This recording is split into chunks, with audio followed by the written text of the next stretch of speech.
बस नवीन विषय, नवीन दिवसाची नवीन अशी चर्चा.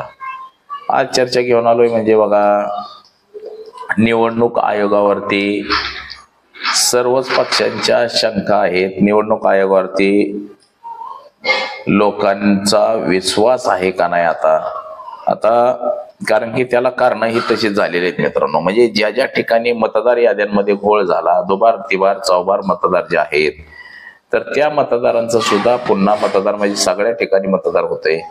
जसं की ब्राझीलची मॉडेल, ती तिचं नाव भारतामध्ये येते आणि 22 वेळा ती मतदार करते. म्हणजे हा काय प्रॉब्लेम आहे, म्हणजे हे काय चाललंय देशामध्ये. याच्यामुळे लोकांना असं वाटायला लागलंय की म्हणजे निवडणूक आयोगावरती लोकांचा विश्वास उडायला लागलाय निवडणूक आयोगावरचा. तर निवडणूक आयोगाने ही प्रक्रिया जी आहे मित्रांनो, ही सगळी प्रक्रिया सुधारणं गरजेचं आहे. ही जर प्रक्रिया सुधारली तर लोकांचा पुन्हा विश्वास निवडणूक आयोगावरती बसेल, दृढ विश्वास राहील, असं काहीच मित्रांनो चित्र आहे. तर याच विषयाची आज चर्चा घेऊन आलोय. तर चला, सर्वप्रथम आपण जर चॅनल सबस्क्राईब केला नसेल तर चॅनल सबस्क्राईब करावा ही सर्वांना विनंती. आणि चला चर्चेला सुरुवात करूया. महाराष्ट्र राज्याचा निवडणूक आयोग असो किंवा देशाचा निवडणूक आयोग, देशाचे निवडणूक आयोग ज्ञानेश कुमार असो किंवा राज्याचे निवडणूक आयोग चोकलिंगम आणि निवडणूक अधिकारी दिनेश वाघमारे असो, या निवडणूक आयोगावरती कायमच प्रश्न उपस्थित राहतात मित्रांनो. निवडणूक आयोगावरती प्रश्न उपस्थित राहणं म्हणजे भारतीय लोकशाहीवरती प्रश्न उपस्थित राहणे, आणि निवडणूक आयोगावरती प्रश्न उपस्थित राहणे म्हणजे लोकशाही खतऱ्यामध्ये येणं, अडचणीमध्ये येणं, असं काहीच बोललं जातं. सर्व आता बघा, विरोधकांनी आरोप केले, टीका टिप्पण्या केल्या, करू देत, ते विरोधकांचं काम आहे. विरोधकांचं कामच असतं की सत्तेवरती सवाल उपस्थित करणे. सत्तेतल्या लोकांना जर चुकीचं काय करत असतील सत्तेतले लोक, तर त्याच्यावरती अंकुश ठेवणं हे विरोधकांचं काम असतं. त्याचबरोबर पत्रकारिता ही स्वतंत्र पत्रकारिता आहे, आणि पत्रकारांचं सुद्धा काम असतं की जे सत्ताधारी चुकत असतील त्यांचं कुठं चुकतात ते हे दाखवणं हे पत्रकारांचं काम असतं. त्याचबरोबर सत्ताधारी लोकांनी चांगलं काम केलं तरी ते सुद्धा दाखवणं पत्रकारांचं काम असतं मित्रांनो. तसंच काहीच विरोधी पक्षांनी सुद्धा महाराष्ट्रामध्ये आणि देशामध्ये ज्या निवडणुकांवरती संशय आहे, ज्या निवडणुका पारदर्शकता व्हायला पाहिजेत अशा होत नाहीत कशा, यावरती राहुल गांधी यांनी आपलं भाष्य मांडलेलं आहे. तसंच राज्यांमध्ये सुद्धा जे विरोधी पक्षातली लोक आहेत ही सुद्धा आपलं प्रखर मत असं मांडताना आपल्याला दिसतंय. तर त्याचं कारण हे तसंच आहे मित्रांनो. जे महाराष्ट्रामधली मतदार यादी असेल किंवा देशामधली मतदार यादी आहे, या मतदार याद्यांमध्ये मोठ्या प्रमाणामध्ये घोळ निर्माण झालेला आहे. एका घरामध्ये 200 मतं 300 मतं अशी नोंदली गेलेली आहेत. महानगरपालिकेचे आयुक्त असू द्या किंवा संडास बाथरूम असू द्या किंवा अजून कुठल्याही संस्था, एसटी स्टँड असू द्या, इथले अशा ठिकाणचे पत्ते निर्माण करून, अशा ठिकाणचे पत्ते दाखवून निवडणूक आयोगानं हे पत्ते दाखवून त्या ठिकाणी मतदारांच्या नोंदण्या झालेल्या आहेत. आता ह्याच्यावरती निवडणूक आयोगानं सुद्धा सबळ भूमिका घेणं गरजेचं आहे की अशी जे दुबार मतं, तिबार मतं, इतर मतं जी आढळून येत नाहीत अशी मतं कुठंतरी ही बाद ठरवली पाहिजेत, किंवा मतांचं पुन्हा एकतर आधार कार्डला ते जोडलं पाहिजे. जसं आपण बँकिंग क्षेत्र सगळं आधार कार्डला जोडलेलं आहे, आधार लिंक, असंच मताचं सुद्धा लिंक केलं पाहिजे. म्हणजे त्यामुळं काय होऊ शकतं की जे बोगस मतदार आहेत किंवा दुबार मतं, तिबार मतं, याला कुठंतरी आळा बसू शकतो, असं काहीच चित्र आहे. परंतु निवडणूक आयोगालाच ह्या सगळ्या प्रक्रिया करायच्यात का, हा पण मोठा विषय आहे. म्हणजे निवडणूक आयोगाला अनेक वेळा निवडणूक आयोगाच्या निदर्शनास आणून दिलं गेलेलं आहे की देशामध्ये आणि राज्यांमध्ये मतदार कशी नोंदवली गेलेले आहेत, मतदानामध्ये कसा फ्रॉड केला गेलेला आहे, मतदार जी नोंदणी झालेली आहे ही कशी चुकीची नोंदली गेलेली आहे, हे वारंवार दाखवलं गेलेलं आहे. परंतु याच्यावरती अद्याप तरी निवडणूक आयोगानं काय केलेलं नाही. परंतु प्रक्रिया सुधारणं हे सगळ्यात महत्वाचं आहे आणि गरजेचं आहे प्रक्रिया सुधारणं.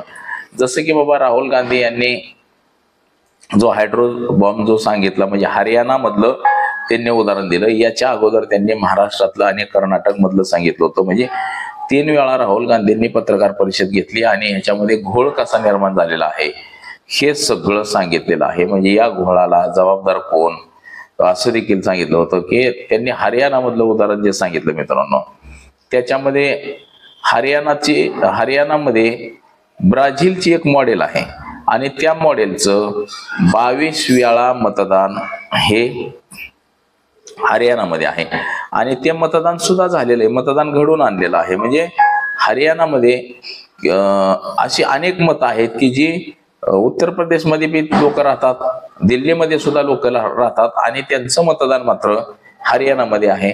आता बिहार निवडणुकीमध्ये सुद्धा असंच झालेलं आहे. काही लोकांचं दिल्लीमध्ये मतदान आहे आणि त्याच लोकांचं मतदान हे बिहारमध्ये सुद्धा आहे. आता बिहारला मतदानाच्या दिवशी जाताना भारतीय जनता पक्षाच्या लोकांनी अक्षरशः ट्रेन बुकिंग करून दिल्या. म्हणजे रेल्वे 6,000 हजार लोक रेल्वेनं मतदान करण्यासाठी पाठवली गेली आणि त्या मतदारांचा सगळा खर्च हा भारतीय जनता पक्षाच्या लोकांनी केला. आणि यावरती निवडणूक आयोगानं साधं एक वाक्य सुद्धा काढलेलं नाही. म्हणजे जर इतर कोणाचं जर असतं तर निवडणूक आयोगाने त्यावरती गुन्हे दाखल केले असते, ते रद्दबाद्य ठरवलं असतं. परंतु अशा प्रकरणामध्ये निवडणूक आयोगानं काहीही केलेलं नाही. म्हणजे हे रद्द ठरवलं नाही, त्यांच्यावर कारवाई केली गेली नाही. हे आपण सगळ्या चॅनलला पाहिलेलं आहे की निवडणूक आयोगानं म्हणजे 30-30 हजार रुपये लोकांच्या खात्यामध्ये, 10-10 हजार रुपये लोकांच्या खात्यामध्ये बिहारमध्ये टाकलं, त्याच्यावरती काय ऑब्जेक्शन नाही. तसंच इतर ठिकाणच्या सुद्धा मतदानांमध्ये ज्या ज्या ठिकाणी असं काही घडतं त्या ठिकाणी सुद्धा निवडणूक आयोग त्याच्यावरती काहीही ऍक्शन घेताना, कारवाई करताना आपल्याला दिसून येत नाही.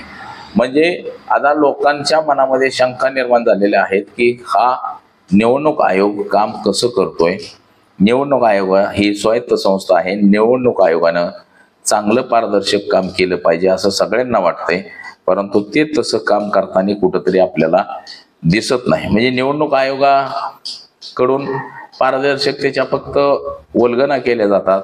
राहुल गांधींनी पत्रकार परिषद घेतली की त्यावरती उत्तर भारतीय जनता पक्षाची लोक देतात आणि साहजिकच आहे त्यावरती उत्तर हे गोलमाल करणार असतं.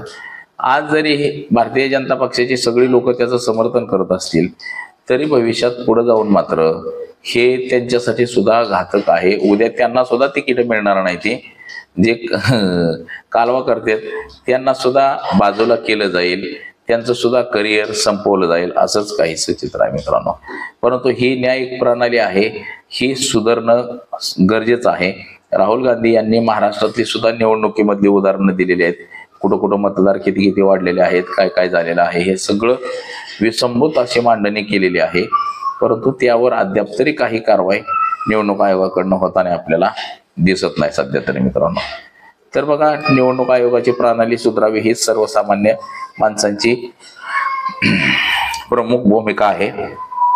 आणि त्यावरती बघा, माळशिरस तालुक्याचे जे आमदार आहेत उत्तमराव जानकर, ह्यांनी सुद्धा सोयीस्कर असं आपलं मत मांडलेलं आहे. त्यांनी सुद्धा सांगितलेलं आहे की मशीन आहे तोपर्यंत भारतीय जनता पक्षच निवडून येणार, दुसरं कोणीही सत्तेत येणार नाही. आणि बिहारच्या निवडणुकीबाबत सुद्धा त्यांनी मोठं वल्गना केली की बिहारमध्ये सुद्धा भारतीय जनता पक्षाची सत्ता येणार, कारण की कसं गणित आहे, काय आहे ते त्यांनी विसंबूत मांडलेलं आहे मित्रांनो. तर बघू पुढच्या काळामध्ये काय त्याच्यात सुधारणा होती का काय होतंय. तर बघा, आज एवढंच.